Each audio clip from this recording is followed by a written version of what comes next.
Hi everybody, I'm going to go ahead and read Censorship for the People or for Controlling the People. Here in the gray box it says, censorship has and continues to be a highly debatable topic. Some people believe that in order to secure the safety of citizens, information should be closely censored. However, many other people believe that this is a violation of Americans' rights. In this piece, Jessica McBurney identifies different forms of censorship as well as its benefits and disadvantages. As you read, pay close attention to the different types of censorship and consider the pros and cons of each. Have you ever been told not to say something? It is very common for families to have rules about what can or cannot be said at home. But as it turns out, governments do the very same thing. When a government passes a law restricting what people and organizations can say, it is called censorship. Governments can censor anything, including spoken words, public or private written communication, communication via the internet, art, movies and entertainment, news media, and even advertising. Censorship is an extremely controversial topic, and each country usually has its own reasons for passing these laws. However, there are a few core reasons why a government would want to restrict communication. Types of censorship. Moral censorship. Moral censorship occurs when a government wants to protect citizens from something it considers morally wrong or deplorable. For example, while the United States cannot censor hate speech because it is protected as free speech under the First Amendment, it can censor threatening language that could provoke violence. The government also requires television companies to bleep bad words from TV shows so the audience does not hear them. Military censorship.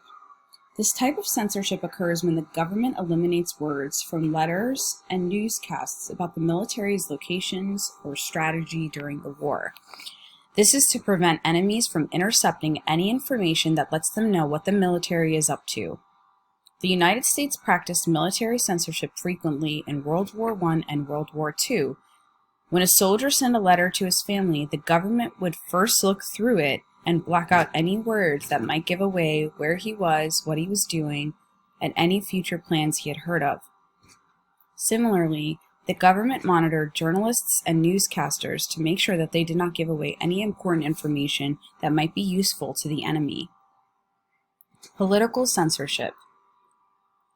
Political censorship is when someone in power restricts others from voicing opposing ideas.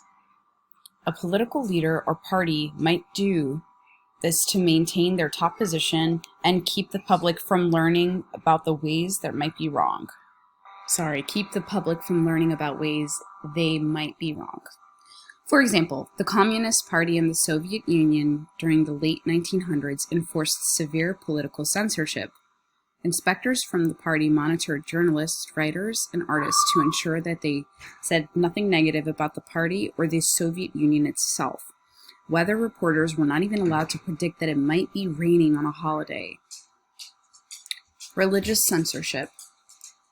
This type of censorship occurs when the dominant religion in a country does not allow people from other religions to share their belief. Usually when this is the case, the dominant religion is tied to the government in some way, which gives them power to enforce these rules. They do this to maintain the unity and power of their religion in society and to keep their own power intact. One famous example of religious censorship happened right around 1600, when Galileo Galilei proved that the sun does not revolve around the earth, but that the earth revolves around the sun. This was directly against the beliefs of the Roman Catholic Church at the time, and the church worked hard to prevent him from spreading his discovery. They eventually forced him to lie and say he had been wrong about the whole thing, and he was sentenced to live out the rest of his life confined to his home. Corporate censorship.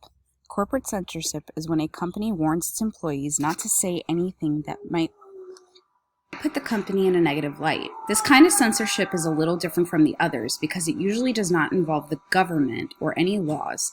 Instead, it might be the company's own policy that employees feel they must follow so they don't lose their jobs.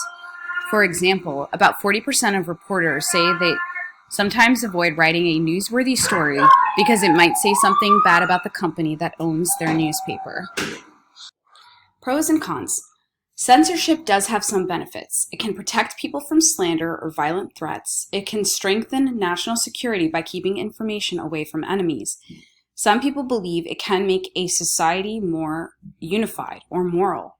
Others support it because it can benefit certain groups in the country, such as the main political party or the main religion, although this often is at the expense of others.